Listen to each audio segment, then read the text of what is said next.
Hello everybody. पिछले video में आपने देखा कि हमने एक समसामयिक मुद्दे पर चर्चा की थी और वह समसामयिक मुद्दा था ऊष्मा लहर। आपदा प्रबंधन का विषय है और इस पर प्रश्न पूछे जा सकते हैं आपके मुख्य परीक्षा में। आज जिस समसामयिक विषय पर हम चर्चा करने जा रहे हैं उसे कहते हैं डार्क ऑक्सीजन। हाल ही में हिंदू अखबार में आपने पढ़ा होगा, एक रिपोर्ट प्रकाशित की गई थी और इससे पहले यह रिपोर्ट प्रकाशित किए गए वैज्ञानिकों के द्वारा एक जर्नल में, और उस जर्नल को कहते हैं नेचर जियोसाइंस। आज के क्लास में वीडियो में कुछ परिवर्तन किया गया है कि ऐसे जो टॉपिक्स हैं जिस पर प्रश्न प्रिलिमिनरी एग्जामिनेशन में पूछे जा सकते हैं, तो ऑब्जेक्टिव वस्तुनिष्ठ प्रश्न दो उस पर हर वीडियो के अंत में पूछे जाएंगे। और ऐसे विषय जिस पर प्रश्न पूछे जा सकते हैं मुख्य परीक्षा में, तो एक आपको लॉन्ग टाइप क्वेश्चंस मैं बनाकर देख दूंगा ताकि आप उस पर प्रैक्टिस कर सकें। तो आज का विषय जिस पर चर्चा करने हम जा रहे हैं उसे कहते हैं डार्क ऑक्सीजन, और यह खोज वैज्ञानिकों ने प्रकाशित की है एक जर्नल में जिसे कहते हैं नेचर जियोसाइंस। अगर ऑक्सीजन की बात करते हैं तो ऑक्सीजन का उत्पादन प्रकाश संश्लेषण की क्रिया द्वारा होता है। प्रकाश संश्लेषण की क्रिया पादप करते हैं और प्रकाश संश्लेषण की क्रिया द्वारा ही ऑक्सीजन निर्मित होता है। लेकिन सबसे अधिक ऑक्सीजन का निर्माण महासागरों के द्वारा होता है। ये याद रखें कि 50% से अधिक, मोर देन 50%, ये महासागरों के द्वारा होता है। महासागरों में ड्रिफ्टिंग प्लांट्स जो पादप मौजूद हैं, फाइटोप्लैंक्टन्स जो मौजूद हैं, और शैवाल जो मौजूद हैं, जीवाणु जो मौजूद हैं, वो प्रकाश संश्लेषण की क्रिया करते हैं और ऑक्सीजन का निर्माण करते हैं। 50 से अधिक, लगभग 70% तक, थोड़ा कम इससे, 70% तक ऑक्सीजन का उत्पादन महासागरों द्वारा होता है और 30% ऑक्सीजन ये वनों के द्वारा होता है, वनों के आच्छादन द्वारा, वनों के द्वारा होता है। लेकिन अगर यही मात्र स्रोत है ऑक्सीजन का, वैज्ञानिकों का कहना है कि अगर महासागरों को हम देखते हैं, अगर महासागरों को देखा जाए तो महासागर के ऊपरी हिस्से में, मान लो यह महासागर का सतह है और यह महासागर का तल है, तो महासागर के ऊपरी भाग में 300 मीटर की गहराई तक फाइटोप्लैंक्टन्स, शैवाल, जीवाणु मौजूद हैं। कुछ जीवाणु मौजूद होते हैं तल के नजदीक भी, और CO2 का अवशोषण महासागरों के ऊपरी भाग द्वारा किया जाता है। अगर माना जाए कि अगर ये कहते हैं कि शैवाल प्रकाश संश्लेषण की प्रक्रिया करते हैं या महासागरों में मौजूद फाइटोप्लैंक्टन प्रकाश संश्लेषण की प्रक्रिया करते हैं, तो इसके लिए आवश्यक है कार्बन डाइऑक्साइड, और कार्बन डाइऑक्साइड का अवशोषण महासागरों के द्वारा किया जाएगा। तो सबसे बड़ा अवशोषक 1/3 कार्बन डाइऑक्साइड का वायुमंडल से महासागरों के द्वारा किया जाता है और 1/3 ही वनों के द्वारा किया जाता है। लेकिन यह CO2 मौजूद होता है महासागर के ऊपरी भाग में। तो इसका अर्थ यह हुआ कि फाइटोप्लैंक्टन जो पादप महासागरों में मौजूद हैं, शैवाल जो महासागरों में मौजूद हैं और जो प्रकाश संश्लेषण की प्रक्रिया करते हैं, ऐसे जीवाणु जो प्रकाश संश्लेषण की प्रक्रिया करते हैं महासागरों में मौजूद, तो वो 300 मीटर की गहराई तक ही मौजूद रहेंगे, क्योंकि CO2 यहीं पर मौजूद है। और अगर ऑक्सीजन की बात की जाए तो ऑक्सीजन पर्याप्त मात्रा में 600 मीटर की गहराई तक मौजूद होता है। 600 मीटर से लेकर 1200 मीटर की गहराई तक इस क्षेत्र को कहा जाता है ऑक्सीजन मिनिमम जोन। यहां ऑक्सीजन की मात्रा निम्न होती है। लेकिन इसका अर्थ यह नहीं है कि महासागरों में रहने वाले जीव जंतु सिर्फ इस भाग में रहेंगे या सिर्फ इस भाग में रहेंगे, वो अधिक गहराई में भी रहते हैं। तो क्या कारण है, किस तरह से ऑक्सीजन प्रवाहित होता है इस भाग में? तो एक प्रक्रिया है, एक ग्लोबल सर्कुलेशन है, एक वैश्विक संचालन है, और इस संचालन को हम लोग कहते हैं ग्रेट कन्वेयर बेल्ट। इस संचालन को कहा जाता है ग्रेट कन्वेयर बेल्ट, जिसके द्वारा ऑक्सीजन महासागरों के ऊपरी हिस्से से नीचे की ओर धकेला जाता है। याद रखें कि वह क्षेत्र जहां सूर्य प्रकाश महासागरों में नहीं पहुंचता है, मैं फिर से कह रहा हूं, वह क्षेत्र जहां सूर्य प्रकाश महासागरों में नहीं पहुंचता है, उस क्षेत्र को हम लोग कहते हैं क्या? उस क्षेत्र को कहते हैं एबिसल जोन।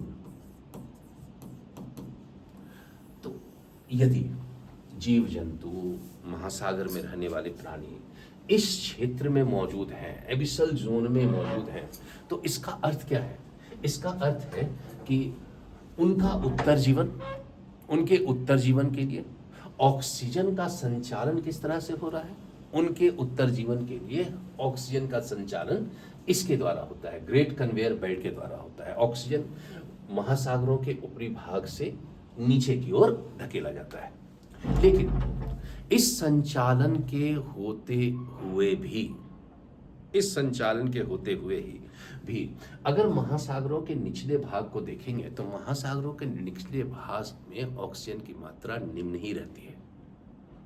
लेकिन वर्तमान में कई वैज्ञानिकों ने पाया कि इस क्षेत्र में कई ऐसे क्षेत्र हैं महासागरों के निचले भाग में 4 किलोमीटर की गहराई में, 13,000 फीट तक की गहराई में, जहां कई जगहों पर, कई स्थानों पर ऑक्सीजन की मात्रा पर्याप्त से भी अधिक है, ऑक्सीजन की मात्रा अत्यधिक है। तो क्या कारण है कि ऑक्सीजन की मात्रा जो इस क्षेत्र में नहीं होनी चाहिए वह अधिक है? इस तरह के ऑक्सीजन को कहते हैं हम लोग डार्क ऑक्सीजन, जो महासागरों के निचले भाग में मौजूद हो, जहां प्रकाश संश्लेषण नहीं होता है, सूर्य प्रकाश नहीं पहुंचता है, तो उस ऑक्सीजन को कहते हैं क्या? उस ऑक्सीजन को कहेंगे dark oxygen. Dark oxygen, clear? इसका उत्तर यह है कि अगर महासागरों को देखते हैं, ये मान ले महासागरों का सतह है और यह महासागरों का तल है, तो महासागरों के तल पर कुछ छोटे छोटे संरचना, शैल के आकार के, छोटे छोटे शैलों के आकार जैसे संरचनाएं मौजूद होते हैं, और ऐसे संरचनाओं को कहा जाता है पॉलीमेटालिक नोड्यूल्स। ऐसे संरचनाओं को कहा जाता है पॉलीमेटालिक नोड्यूल्स।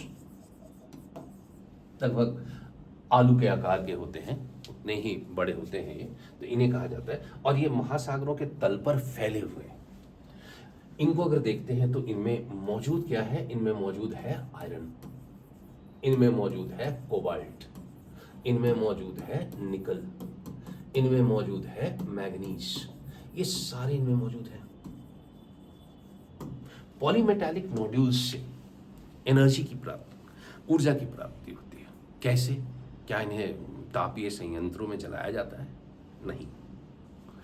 ऊर्जा की प्राप्ति इसलिए इस तरह से होती है कि इन नोड्यूल्स को, इस तरह के नोड्यूल्स को स्मार्टफोन के बैटरी या लैपटॉप के बैटरी के निर्माण हेतु उपयोग में लाया जाता है। इसलिए कहा गया है इसे ऊर्जा का स्रोत। क्लियर? इसे ऊर्जा का स्रोत। भारत ने वर्ष 2018 में, जो मिनिस्ट्री ऑफ अर्थ साइंसेस है भारत का, उन्होंने एक मिशन की शुरुआत की। 8,000 करोड़ की लागत से इस मिशन की शुरुआत की गई। उसे कहा गया डीप ओशन मिशन। कई इसके उद्देश्य थे। एक उद्देश्य था कि डीसैलिनेशन प्लांट स्थापित किया जाए टाइडल एनर्जी के द्वारा, की मदद से। लेकिन एक इसका उद्देश्य था पॉलीमेटालिक नोड्यूल्स, पीएमएन्स का निष्कर्षण भी। और इंटरनेशनल सीबेड अथॉरिटी ने भारत को इसके लिए 75,000 वर्ग किलोमीटर का क्षेत्र सेंट्रल इंडियन ओशन बेसिन में आवंटित किया। इंटरनेशनल सीबेड अथॉरिटी अनक्लॉज पर आधारित है, UN convention on law on sea इस पर आधारित है। तो ये पॉलीमेटालिक नोड्यूल्स के लिए भारत ने डीप ओशन मिशन की शुरुआत की गई, लेकिन ये तो 2018 में की गई थी।